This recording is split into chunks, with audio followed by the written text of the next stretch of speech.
अस्सलाम वालेकुम स्टूडेंट्स। हम लोग ने जो है वो कल स्टार्ट किया हुआ था 1956 का, जिसके हमने 6 पॉइंट जो है वो कल तक डिस्कस किए हैं। आज हम लोगों ने शुरू करना था 7 पॉइंट से, जो कि है सिंगल सिटीज़नशिप या वाहिद शहरियत।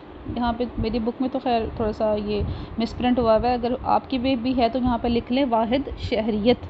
पाकिस्तान में शहरियों को सिर्फ जो है वो वाहिद शहरियत हासिल होगी। वाहिद यानी सिंगल शहरियत क्या है कि सिर्फ पाकिस्तान के जो शहरी हैं वो पाकिस्तानी कहलाएंगे, ठीक है। पाकिस्तान की शहरियत ही उनको हासिल होगी। जैसे बाकी ममालिक में जो है वो लाइक अमेरिका में जो है वो शहरियों को दोहरी शहरियत हासिल है, एक मरकज़ी हुकूमत की शहरियत और दूसरी रियासतों की हुकूमत की शहरियत। चूँकि अब अमेरिका का जो सिस्टम है ना, वो आपको थोड़ा सा बताती चलूँ कि 50 टोटल उनकी जो है वो स्टेट्स हैं, ठीक है। अमेरिकन जो है वो स्टेट्स हैं वो टोटल 50 हैं। स्टेट्स उनके यहाँ वर्ड यूज़ किया जाता है, यूँ समझ लो तो आम फहम अल्फाज में, जैसे हमारे यहाँ पाकिस्तान में सूबे हैं ना, तो वहाँ पे वो स्टेट्स हैं। अब यहाँ पे जैसे हमारे सूबों को ख़ुद मुख्तारी हासिल है और मरकज़ हमारा जो है वो वफाक में इस्लामाबाद जो है वो फेडरल जो है वो उसकी सिस्टम सारा मरकज़ का चल रहा है।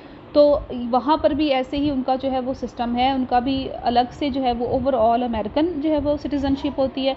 और फिर 50 स्टेट्स में से जो बंदे लोग जो हैं, जो अवाम जो है वो जिस स्टेट से जो बिलोंग करती हैं ना, उनको उन स्टेट्स की जो है वो शहरियत भी दी जाती है। यानी वहाँ पे डबल शहरियत मिल जाती है। यहाँ पाकिस्तान में जो है वो सिर्फ एक पाकिस्तान की ही ओवरऑल शहरियत होती है। यहाँ पे सूबों को अलग से जो वो डिस्टिंग्विश नहीं किया गया, ठीक है। यहाँ पे यूनिफॉर्मिटी है। और हमारा नेक्स्ट पॉइंट है नंबर 8 पे हम लोग पढ़ेंगे बुनियादी इंसानी हकूक़, फंडामेंटल राइट्स। आइन के मुताबिक शहरी को तमाम हकूक़ हासिल होंगे जिसकी ज़मानत अक़वाम मुत्तहिदा के चार्टर में फ़राहम की गई है। जो कुछ भी अक़वाम मुत्तहिदा की तरफ से हमें एक लिस्ट बना जो है वो प्रोवाइडेड थी, उसके अकॉर्डिंग तमाम शहरियों को बुनियादी इंसानी हकूक़ जो वो फ़राहम किए जाएंगे।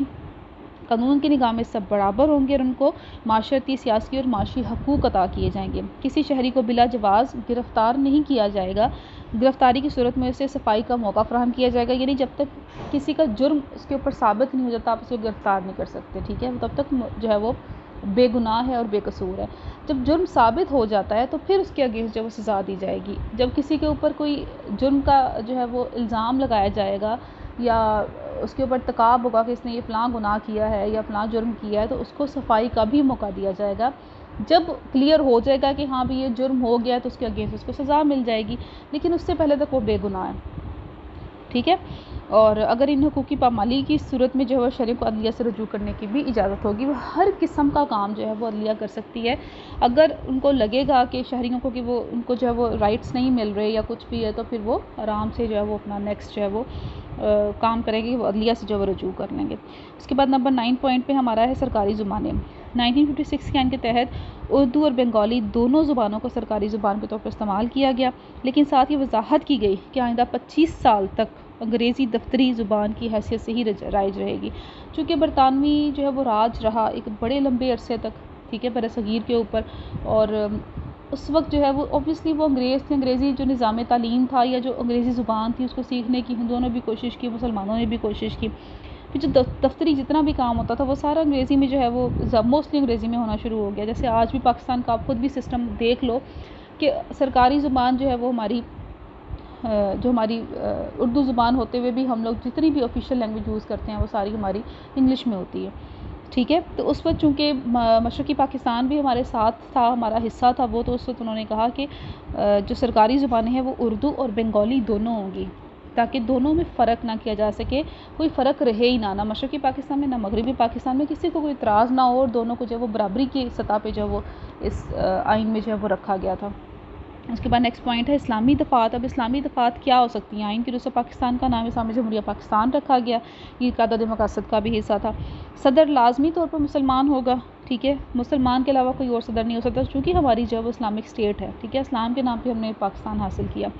क़ायदा मक़ासद को आइन के डिबाचे में शामिल किया गया, जिसकी रूह से हाकमियत अल्लाह ताला की होगी। और जितने भी आगे नाइब के तौर पे हुक्मरान आएंगे, वज़ीर आज़म के तौर पे, सदर के तौर पे, या किसी भी और फॉर्म ऑफ गवर्नमेंट में किसी भी और सरबराह के तौर पे, वो सारे के सारे एक खलीफा की हैसियत से और नाइब की हैसियत से अल्लाह ताला के अहकामात को अपने मुल्क में नाफिज करेंगे, ठीक है।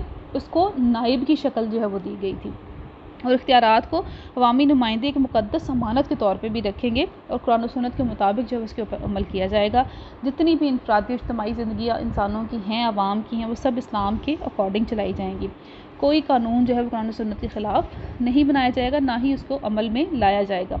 मुल्क से सूद, इस्मत फ़रोशी, जुआ और शराब की लानत का भी ख़ात्मा किया जाएगा। पाकिस्तान को एक फलाही मुमलिकत बनाया जाएगा। ये वो इस्लामी दफ़ात थी जो कि मोस्टली जो है वो ज़्यादातर कदर मकासद का भी हिस्सा थी और बाद में जो है वो फिर 56 के आइन का भी हिस्सा बन गई।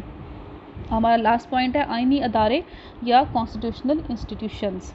इस आइन के तहत मुख्तलिफ आइनी अदारे कायम किए गए जिनमें अदारा तहकीकात इस्लामी, ठीक है, ये आइन के अकॉर्डिंग जो है वो अदारे हैं, ठीक है, आइनी अदारे जिसको बोलते हैं। Public service commission, chief election commissioner और ऑडिटर जनरल काबिल ज़िक्र हैं। ये मेन जो है वो डिपार्टमेंट्स 2-4 जो है वो आपको बता दी हैं जो कि हमारे कॉन्स्टिट्यूशन इंस्टीट्यूशंस का हिस्सा थे। ये तमाम अदारे अपने दायरा इख्तियारात में अमल करने के मजाज थे, यानी ऑल इन ऑल थे। अदारा जो है वो तहकीकात इस्लामी जो है वो सारे बता ये इसलिए बनाया गया था ताकि अगर कोई भी वायलेशन किसी भी किस्म के इस्लामी असूलों के ख़िलाफ़ कोई काम हो रहा है, कोई वायलेशन हो रही है मुल्क के अंदर, तो उसको फ़ौरी तौर पे जो है वो कैप्चर करते थे, उसको पकड़ के जो है वो उसको सीधा करने की कोशिश करते थे या लोगों को सज़ा भी दी जा सकती थी।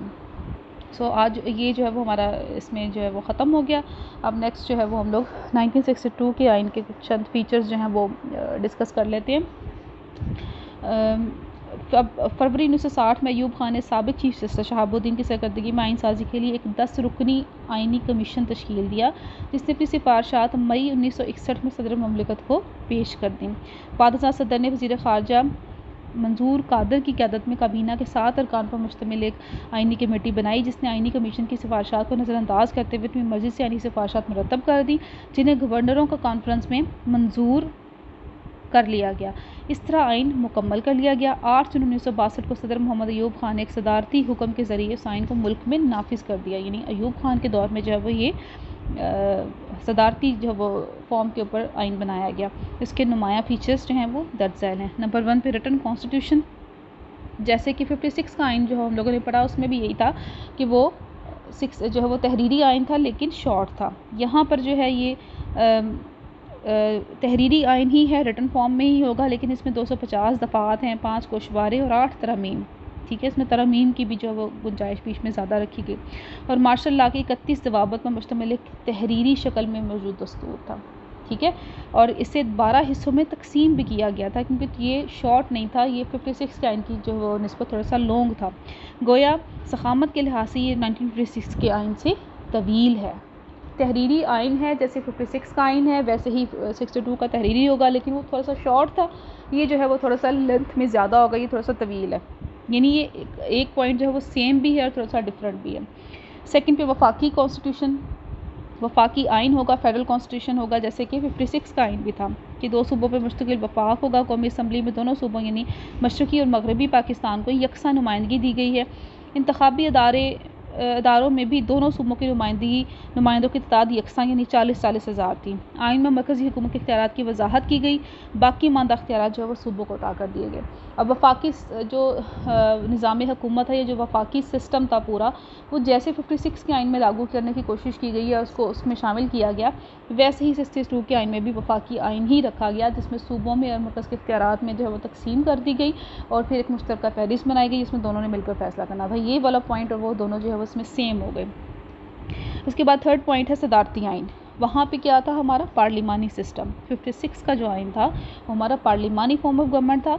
यहाँ पे हमारा प्रेसिडेंशियल जो है वो कॉन्स्टिट्यूशन होगा, सदारती आइन होगा। इस आइन के तहत सदारती तौर से हुकूमत का तजर्बा किया गया, यानी तजर्बा किया गया कि अगर 56 का आइन जो है वो कामयाब नहीं रहा या इतनी जो है वो कामयाबी हासिल नहीं कर सका, उससे ज़्यादा जो है वो बेनिफिशियल नहीं हो सका मुल्क के लिए, तो अब जो है वो सदारती आइन जो है वो उसको भी नाफिज करके देख लेते हैं, हो सकता है ये ज़्यादा बेनिफिशियल हो।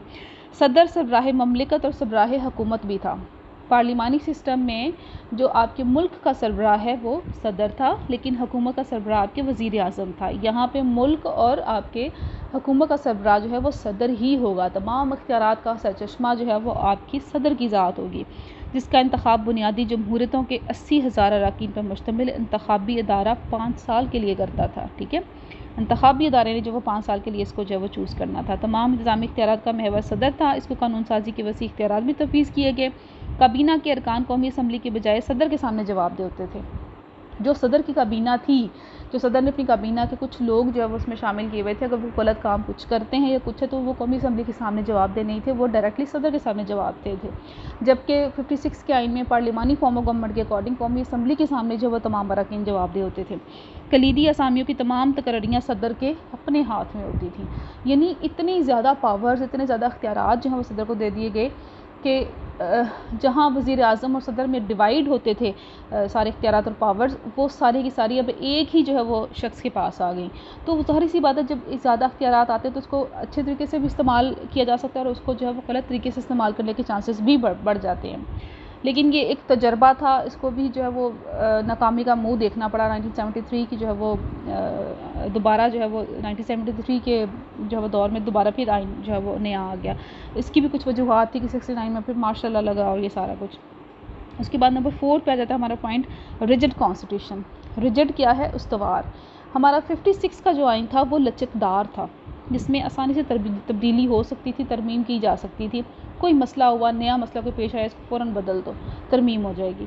लेकिन 62 का चूँकि सदारती निज़ाम आया, पूरा का पूरा पैटर्न उन्होंने चेंज कर दिया, तो ज़ाहिर सी बात है आपका कॉन्स्टिट्यूशन भी जो है वो बदलना था। तो उन्होंने कहा कि ये रिजिड कॉन्स्टिट्यूशन होगा, ये लचकदार आइन नहीं होगा, यानी ये उसके बिल्कुल बरक्स है, 56 के आइन के बिल्कुल अपोजिट आइन बनाया जाएगा। इसके तहत कौमी असम्बली की 2/3 अक्सरियत आइन में तरमीम कर सकती है। तरमीमी बिल सदर की मंजूरी के लिए पेश किया जाता था, यानी सदर के सामने जो है वो उन्होंने असम्बली की तरफ से जो वो जाता था। इसके दस्तखतों से वो बिल कानूनी शक्ल इख्तियार कर लेता था। सदर मंजूरी के बगैर इसे दोबारा कौमी असम्बली को भेजने का मजाज था। कौमी असम्बली की 3/4 से अगर इसे दोबारा पास कर दे तो सदर उसे साबिर राय के लिए इंतखाबी इदारे के सामने पेश कर सकता था। अगर इंतखाबी इदारा साबिर राय से मंजूरी दे दे तो सदर की मंजूरी के बगैर ही वो तरमीम आइन का हिस्सा बन सकती थी। यानी ये बहुत प्रोलॉन्ग प्रोसीजर था और बड़ा रिजिड सा जो है और बड़ा कॉम्प्लिकेटेड सा प्रोसीजर था, जिसके ऊपर अमल करना जो वो पॉसिबल नहीं था। अगर कोई इस किस्म की तरमीम करने की ज़रूरत पेश भी आती थी ना, कोई ज़रूरत मतलब बहुत ज़्यादा अगर जो है वो ज़रूरत पड़ती थी, तो वो बड़ा टाइम जो है वो टेकिंग प्रोसेस था, बहुत लंबा अरसा लग जाता था किसी एक तरमीम को करने में, कोई तब्दीली लेके आने में। सो ये थोड़ा सा जो है वो मुश्किल और कॉम्प्लिकेटेड सा काम था। उसके बाद नंबर 5 पे हमारा यूनिकैमरल लेजिस्लेटर है, ठीक है। 1956 के आइन की तरह ही 1962 के आइन में भी यक ऐवानी मुकन्नना तरतीब दी गई, यानी एक ऐवान की मुकन्नना 56 में भी थी और यहाँ पर भी एक यक ऐवानी मुकन्नना ही रखी गई जो कि कौमी असम्बली थी। ये दोनों की जो है वो सेम पॉइंट है, जिसको बिलवास्ता इंतखाब के ज़रिए इंतखाबी इदारा 5 साल के लिए मुंतखब करता था। यहाँ पर भी 5 साल की मियाद है, वहाँ पर भी 5 साल की मियाद थी। इसमें दोनों सूबों को मसावी नुमाइंदगी हासिल है। वहाँ पर भी सूबाई जो 56 के आइन में भी जो मसावी नुमाइंदगी थी दोनों सूबों को, और यहाँ पर भी जो है वो यक ऐवानी मुकन्नना होगी, कौमी असम्बली ही का ऐवान बनाया जाएगा और 5 साल के लिए मुंतखब होगी, और सेम जो है वो सेम टू सेम जो है वो 56 के आइन की तरह इसमें सूबों को बराबरी की बुनियाद पर नुमाइंदगी दी जाएगी, ठीक है। और इंशाल्लाह आज तक के लिए इतना ही। अब थोड़ा सा ये चीज़ें आपको मैं गाइड करती चलूँ कि ये जितने भी हम लोगों ने आइन पढ़ने हैं, जितने भी कॉन्स्टिट्यूशंस पढ़ने हैं, अभी तक 3 कॉन्स्टिट्यूशंस हैं, तीनों की कुछ चीज़ें आपको इंटरलिंक जो है वो करती नज़र आएंगी, कुछ आपको डिफरेंस नज़र आएगा। अब ये साथ साथ मैं आपको इसलिए 56 का आइन भी जो है वो रिमाइंड करवा रही हूँ, रिवाइज़ करा रही हूँ, ताकि वो पता चल सके कि कुछ चीज़ें जो सेम है वो सेम एज इट इज़ आपने जब 62 के आइन में लिख देनी है।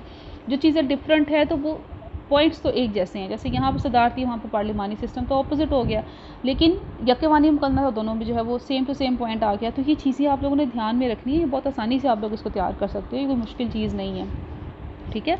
तो बाकी जो पॉइंट्स हैं इंशाल्लाह वो हम लोग कल जो है डिस्कस करेंगे, ठीक है। ओके भी, अल्लाह हाफ़िज़।